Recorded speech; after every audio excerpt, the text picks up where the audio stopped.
Thanks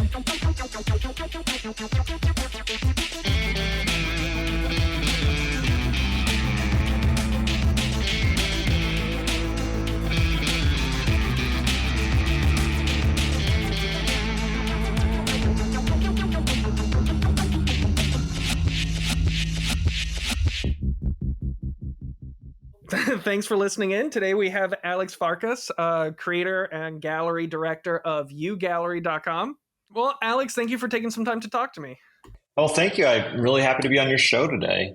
I was approached by someone who works from your company, reached out to me about having you on the show to talk about the platform UGallery. I was unfamiliar with it until I got that email. And taking a look at it, I think you're offering a pretty cool service that is frankly needed in I guess the gallery space, and the relationship with the gallery space is something that comes up a lot on this podcast.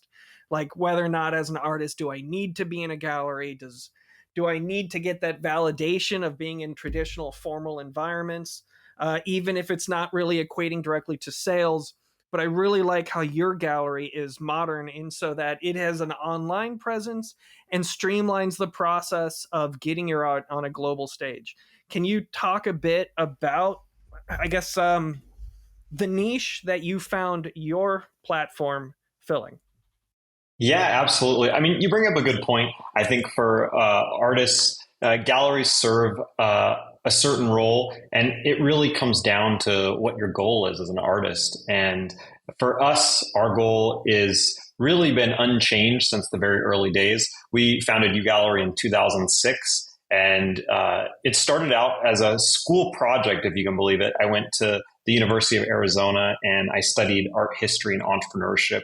And there's this really great year-long program in the business school where you come up with a business plan, they teach you how to write it, they help you learn how to pitch it, and then if they like what you do, they send you to these case competitions. And so I was studying art history and sculpture at the art school, and I was in class with all these really talented artists. And I was just seeing kind of the difficult transition from being a student artist to a professional artist. And so my partners and I came up with this idea that we would launch an online gallery to help artists have a launch pad for their careers as fine artists. And so the school liked our idea and they sent us to these case competitions. And we happened to go to the premier competition in the US and an international competition in Canada. And we won both of the competitions, and there was prize money. So we pooled all of our prize money plus pretty much every cent in our bank accounts, and I launched the company in 2006. So our goal was always this idea of helping emerging artists get their careers kind of out there by finding interested buyers and also helping clients find access to original art. And this was quite novel at the time. We were one of the first online galleries, and way before people were buying everything on the internet. This was before people bought cars and steaks and all of those things online. And so I think it was fairly novel at the time, but now being almost 20 years later, we've kind of caught up to the market.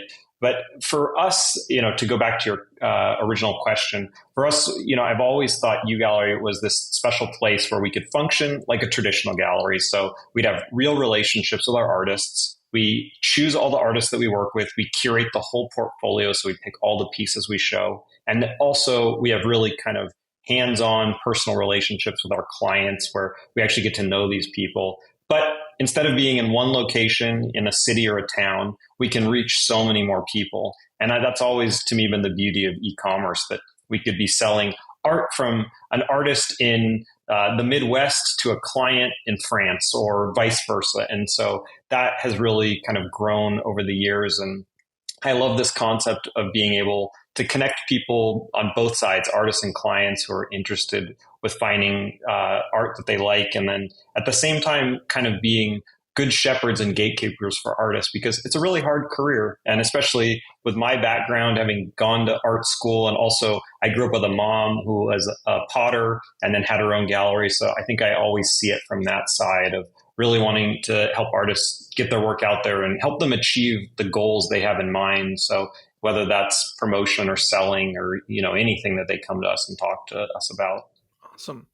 Well, I mean, that was a great little preface there. Thank you for that.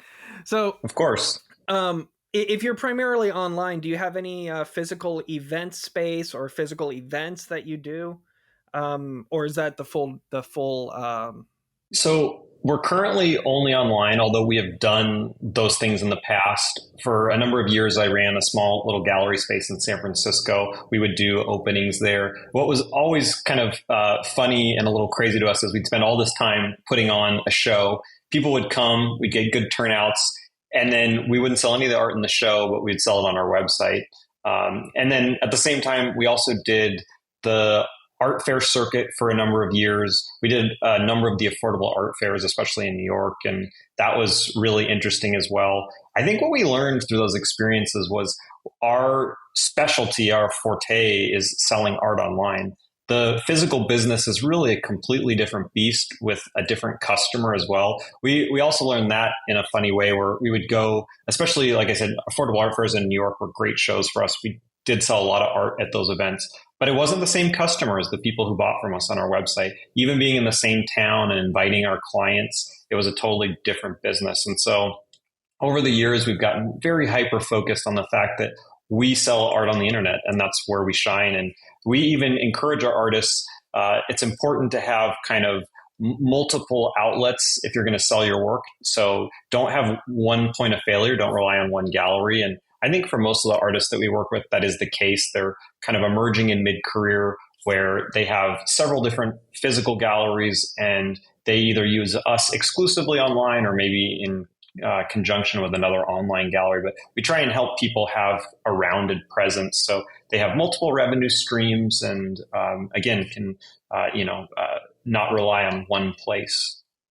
Okay, so then you don't have exclusivity as part of your contracts. We ask for exclusivity on the artwork we show. So the pieces that we present in our gallery, we ask for those to be exclusive to us. But we also, we try and work with artists who are producing enough work that that's not an issue, that they can still have art to provide to their other galleries. And in many ways, if they're going to have another online presence as well, we encourage artists to diversify, maybe even do different series because it makes them look a little more interesting online and also cuts down on confusion. I found again and again when artists try and show the same work on multiple platforms, clients will come to us and they'll say, I'm curious, is it one of a kind? Because I see it in multiple places. And some stuff that seems rather simple isn't so straightforward. And that's kind of what we try and help artists with, is having the right presence for their online portfolio. I mean, yeah, it definitely makes sense that you would want the exclusivity for individual pieces because you need to make sure it's available when it sells. Right.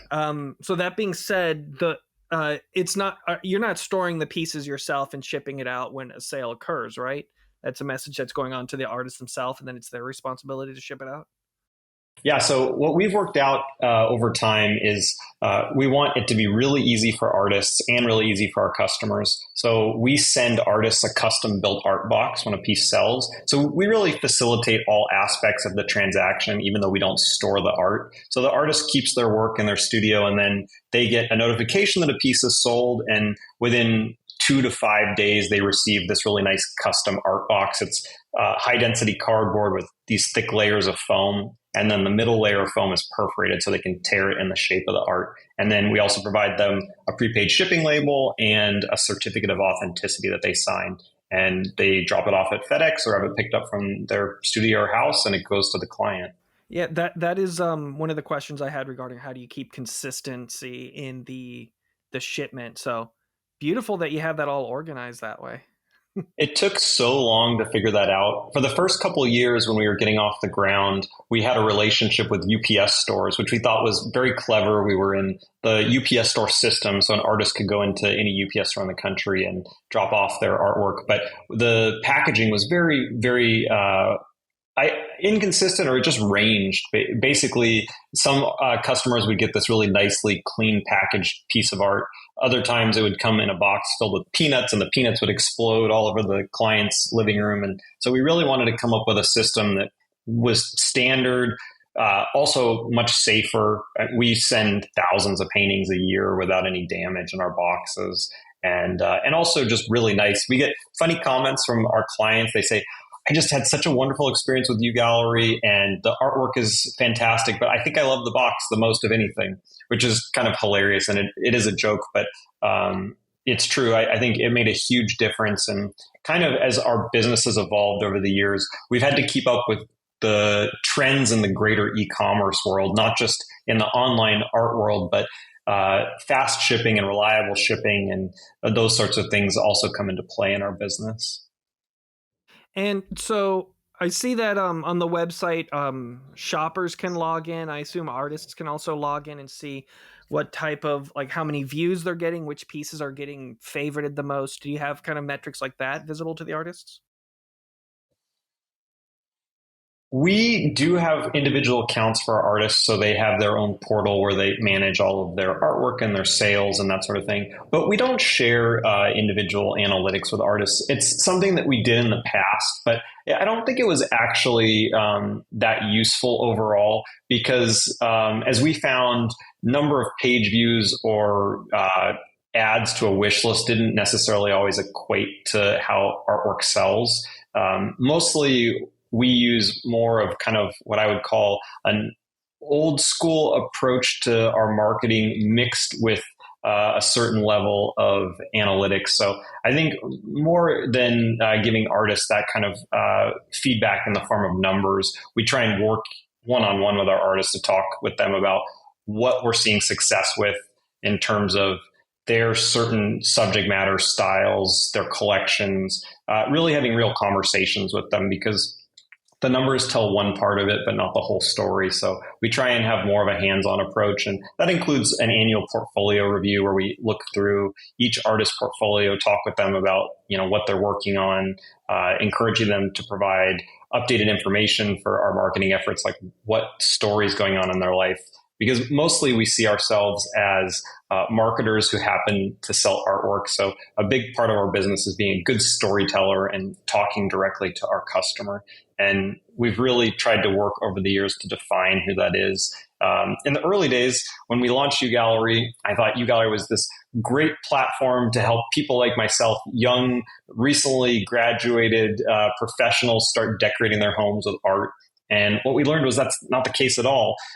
Most people don't buy art first. They buy furniture and dishware and everything else you need in the house. And the joke that I always hear in the art world is that people buy their first artwork after their last child has graduated from college and before they buy their first sports car. And I think that kind of holds true. Our customer tends to be older and a little bit more farther along in their life. And so, just learning that and then learning how to talk to our client, that specific person. And we've developed this whole avatar around one person that we talk to in our marketing. And that's been very successful for us in really, converting on what we show and being very conscious of the kind of art we show on the site as well. Like I said, we pick all the pieces. So picking them with intention and being dispassionate in some cases about what we know is a good fit versus, our personal tastes and that sort of thing.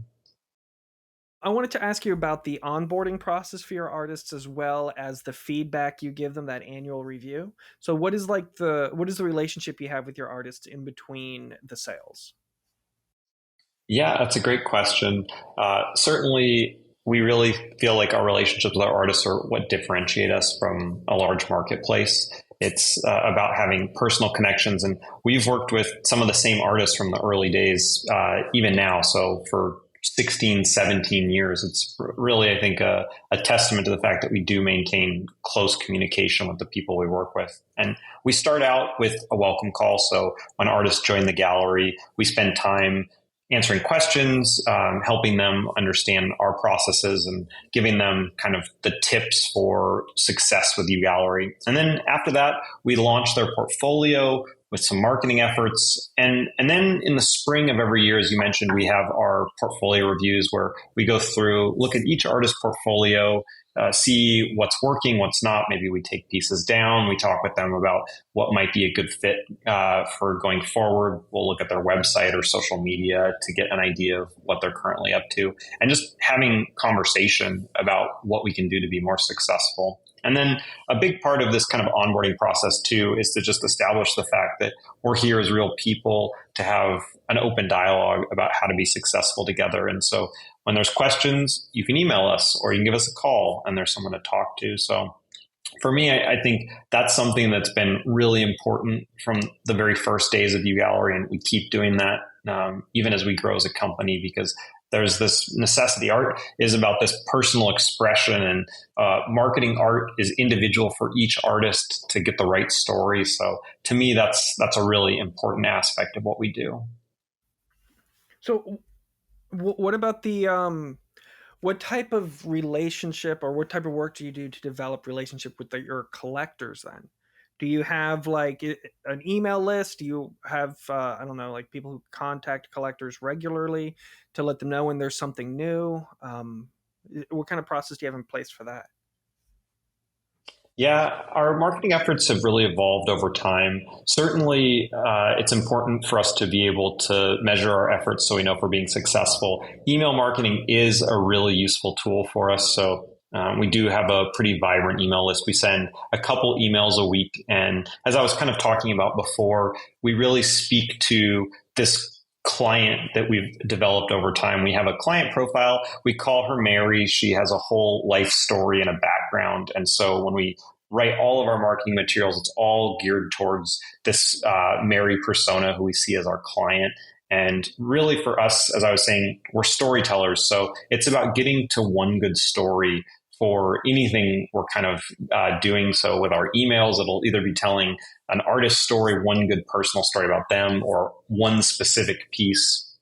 So that's one aspect of our marketing. And then we also do work with a lot of clients long term, same as our customers. So as you mentioned, contacting them when we have new work from artists who they've purchased from in the past, and trying to do more of this hands-on approach to how we sell work. And I think it really pays off because, again, we have clients who come back year after year to buy work from the same artist. I think of this one lady, just in talking about this, who has so much of one artist's work, this lady, Mary Pratt, that we represent.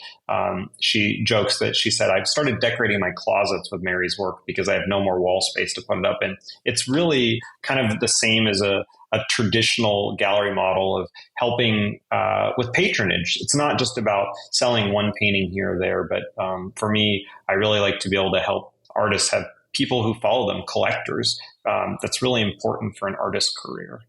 I'm glad that you're working on that. I know that's a really hard thing to do because as a gallery, you've really got to court both sides and make those connections. So I like seeing that you have that effort and that conversation constantly evolving with both sides.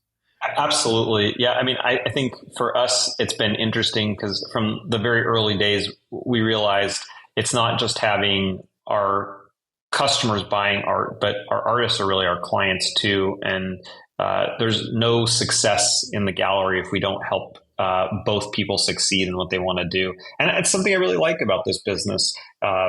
It's really more or less a feel good business because in the relationship, everybody wins.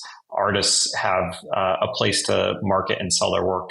Clients have a place to find art that they like. And at the end of the day, people are happy with what they get. So for me, that's really a sign of true success in what we're doing.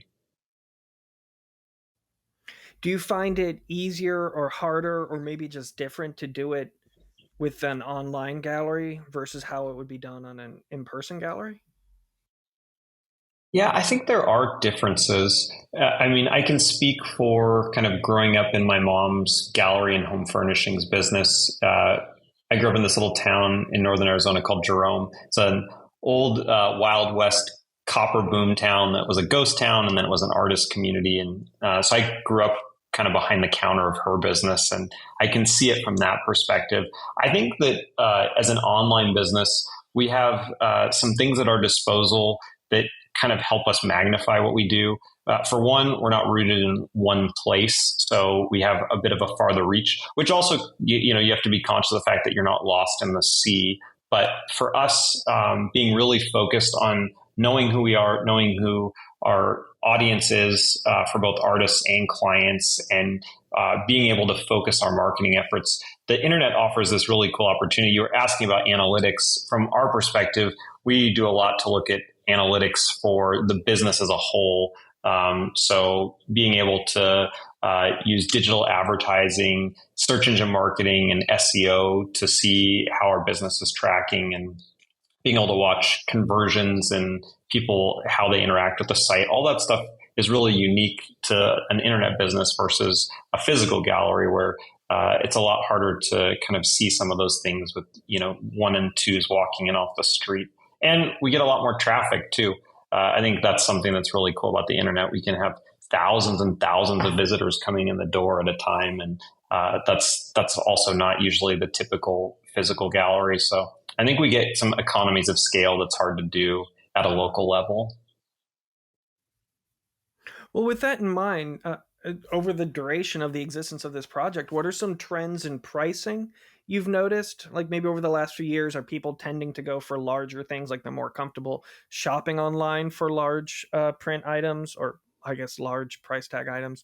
Or are you noticing maybe that like you're starting to you want to represent smaller pieces and sell more quantity versus I don't know, like where has the focus moved, I guess? Yeah, that's a great question. I can say from the very early days, we've definitely driven our average price point up.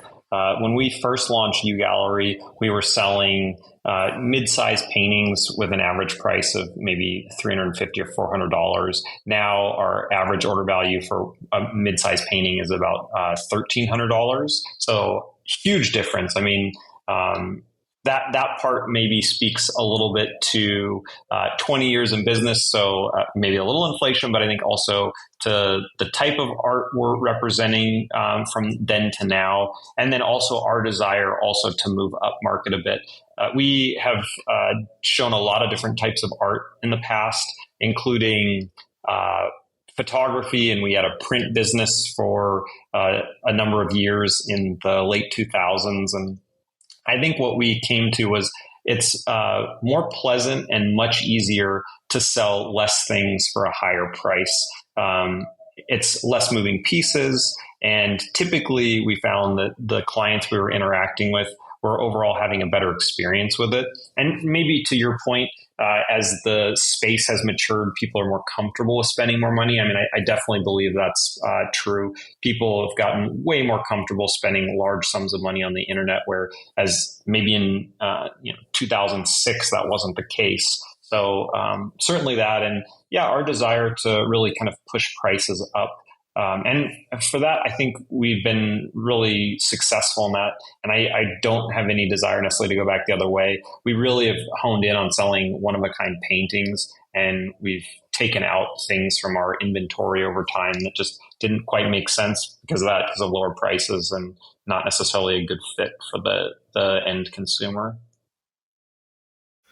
I've noticed on the website that you have your art or the site is organized by category, but you don't have like a list of your artists or pages about the artist. But when you look at a piece, you do have information about the artist on that. Have you? Is there a reason why you don't have like an artist page or a page for each artist to see what they have? I guess you see on the bottom it's more work and view all works. Okay, never mind. So I guess just talk to me about why you decided on how it's organized. Yeah, so there is an individual portfolio page for each artist. If you click on an artist's name, you can go to their portfolio page, and there's a bio about them as well as their artist statement and their full portfolio work. We've organized the site as it is over time, kind of just based on people's browsing habits and how they search for things. In the past, we offered a lot more categories to search by from our header, and we found that it was just kind of overwhelming from people. And mostly the way people are searching for art is a little more basic and a little more practical than you might expect. In the past, you could search for all different types of genres and sub-mediums and things like that. But really, at the end of the day, we found our client is looking for beautiful paintings to hang on their wall. And so we've kind of organized the site that way. And then the more information people want, the more they can drill down. We have lots of filtering options on our search pages if people want that kind of level of search. And then we kind of go from showing the artwork as a piece to more specific details about the artwork. Every artwork that we post on UGallery, we write an individual description for. And then also, as I mentioned, we have these portfolio pages about artists. So we kind of lay out the site so that there's this level of exploration that goes from the general to the specific, depending on where the client is in their artwork search. It's a very beautiful, clean look. So one thing I've always wondered too, like particularly when it comes to jurying a show digitally, do you find that there's a struggle to kind of represent the size or scale of a piece when every thumbnail is the same size next to each other, even though the piece itself might be different sized pieces? Yeah, we, from an early point in the kind of evolution of our site, decided we would keep the aspect ratio of every piece. So not crop images to being a square or rectangle or anything like that. Keep the actual like shape of the artwork. But in terms of having kind of size hierarchy, it never really made sense because we found those layouts were really confusing to look at. And kind of, again, catering to who we determined to be our client, it really made sense to keep everything kind of uniform. But as you'll notice, we put the size of every artwork on the page. And we just rolled out this new website a few months ago. One thing that was on our old website was a view and room image that showed every artwork in the context of a space. And that's something that we'll be bringing back here in the next month or so. As part of our new site rollout, there were some features that we didn't bring over yet. So I think there are a few pages still and a couple things that we need to add back to the site. But I always thought that was a nice thing to show people the image in the context of a room with furniture and, windows and that sort of thing. How do you go about training the artists to take good photos of their work? Oh, that's a great question. Certainly, we learned that was probably the most important differentiator of how we could be successful as an artist. So we have kind of two guides to help artists shoot work. One is how to shoot work indoors, and one is how to shoot artwork outdoors. And for every piece we show on UGallery, we ask for a good main image that's cropped of the piece. And then we also include a context image with the art in a space, a side image so people can see how the edges of the work look, and then a close up to see the details. And we just have a standardization for what we want to see for those, because that's really important, making sure that the photos are true to color, give a good impression of the work, and that they're in a nice enough space that it doesn't detract from the art or, clutter or any of that sort of thing. And that makes a huge difference, I think, in the buying process. Absolutely, especially if it's going to be an online purchase and you're not relying on people to come into a physical gallery to see it and touch it. It's great, consistent photos there. I assume you do some touching up when you do receive those photos? We don't touch up any pictures. One, because we want to make sure that they come into us in a good condition that matches for one, the artist is seeing the piece in person while we're not. So it's usually better that the photos look good from the artist and then us making them look better. We want the colors to be really true. And I think as part of our onboarding and getting to work with artists, we stress how important the pictures are so people know what we expect. And speaks to, we have a really low return rate. We take returns on less than a couple % of all the art we sell, which is amazing for e-commerce. And then I think that's even more impressive for being a one-of-a-kind thing that people haven't seen before in person. But the pictures really are something, that kind of separate what we do, again, from places where you might just find one thumbnail. And as you were mentioning, it has to supplant what someone would get walking into a gallery. So the whole concept is that when people are interested in a piece and they land on the page about the artwork, they have multiple images to get a feel for the piece. They have a description that's something that will help them kind of articulate their thoughts about the piece. I always explain to my team, we're writing these little art statements so that it's kind of the pitch that we would give to a client if they were standing next to us in the gallery. And again, telling a good story so that people have something even to say about the art once it's in their home, where they can have a dinner party and tell people about the art on their walls. I think that really goes a long way in making people feel comfortable about buying sight unseen. Yeah. And I mean, one thing I've spoken to gallerists about is how that little description of the piece, it gives the buyer something to tell people who see the piece in their home too. So kind of gives them a little story that they get to share. Yeah, absolutely. Yeah, it's really important. People, even people who are knowledgeable about art and collect art, they still want to have something tangible to share.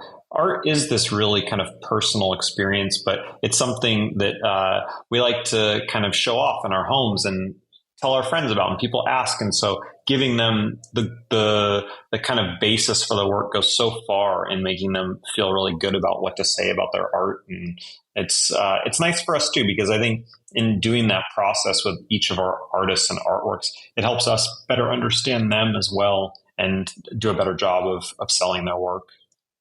Is there any type of marketing that you ask the artists to do to direct people to the website, to the online gallery?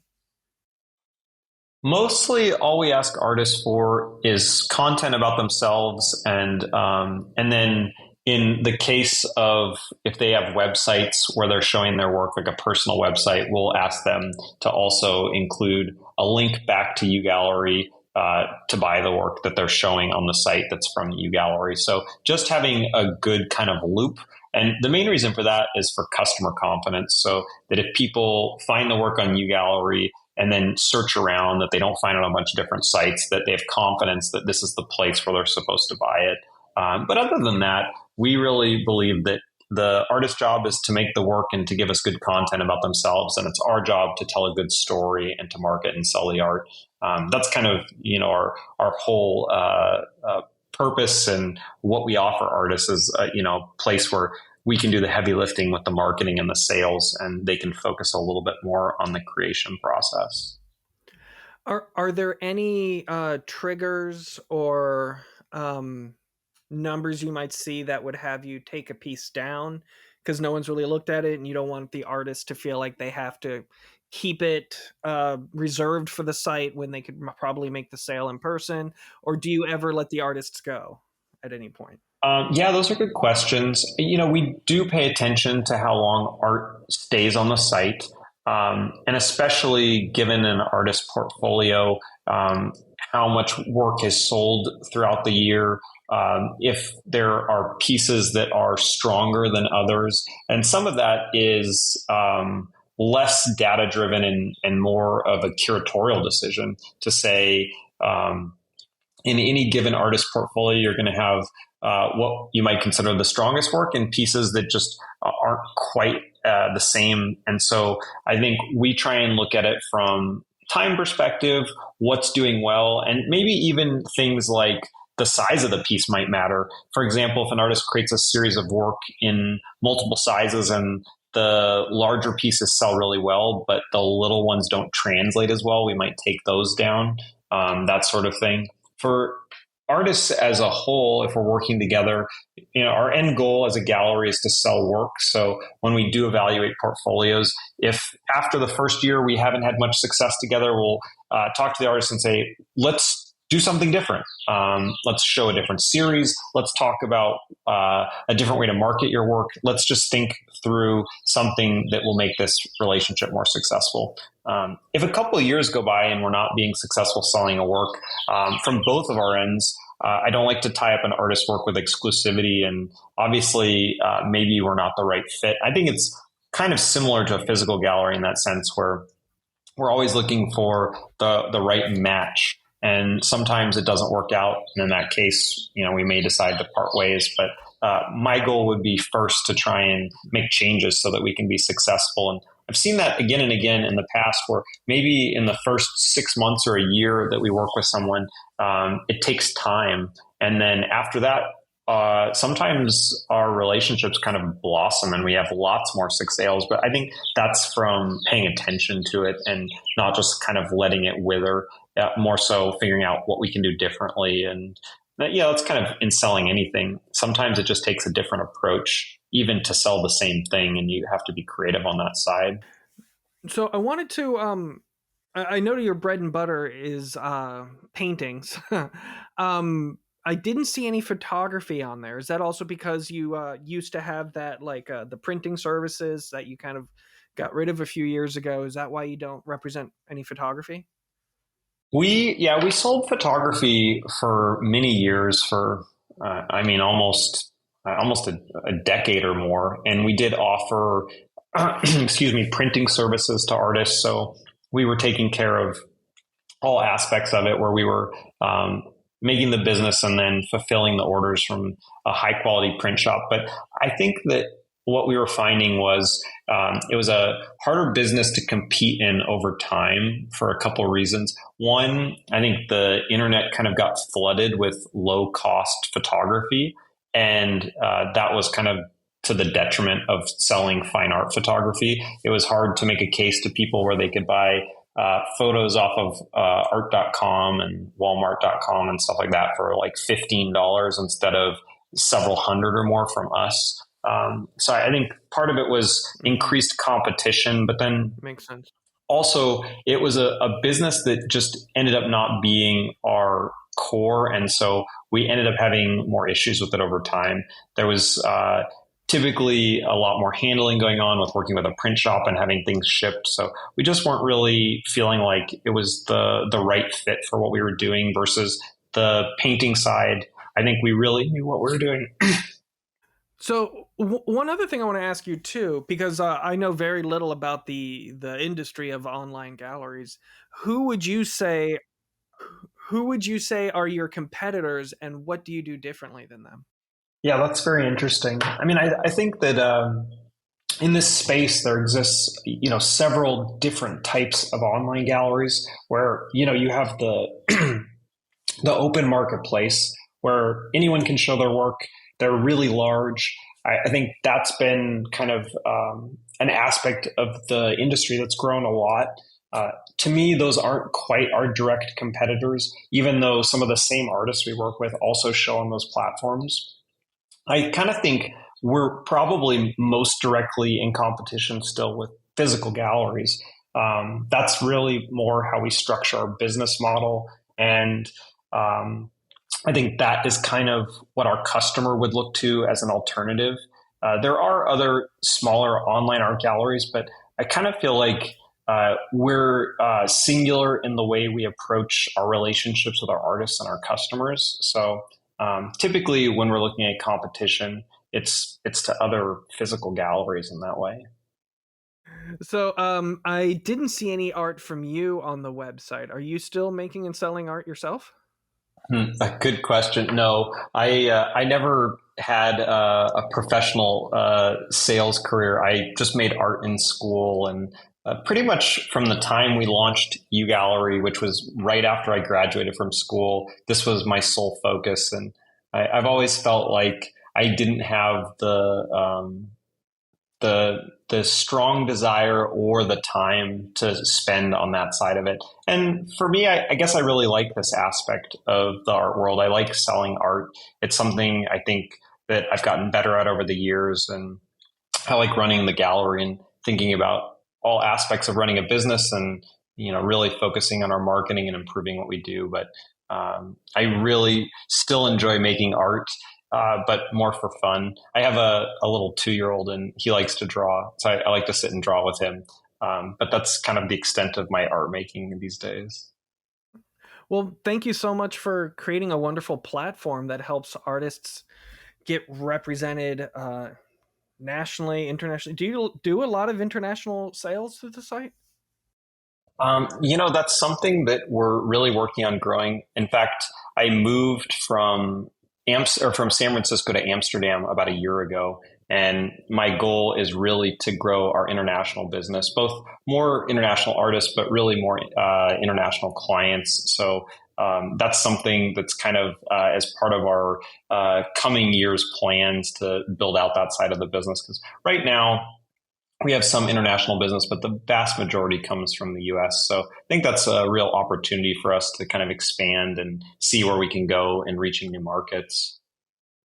And so, if anyone wanted to apply to be part of the gallery, I see you do have a space for that on the website. Or if they're curious about just seeing what arts you have for sale, what kind of prices they go for, the website is ugallery.com. That's the letter U, GALLERY.com.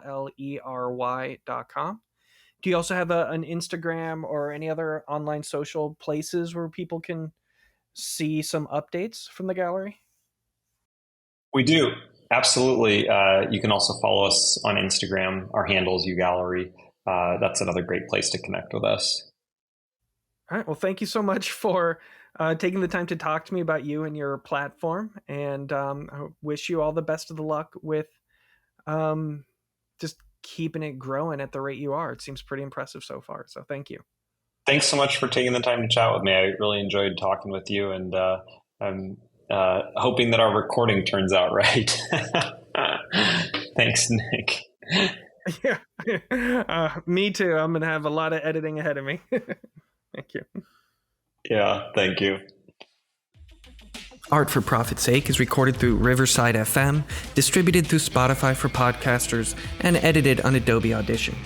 The music is provided by Old Romans. If you learned anything useful or found this podcast helpful, please rate and review us 5 stars. If you want to learn more about me or my art, head over to chainassembly.com.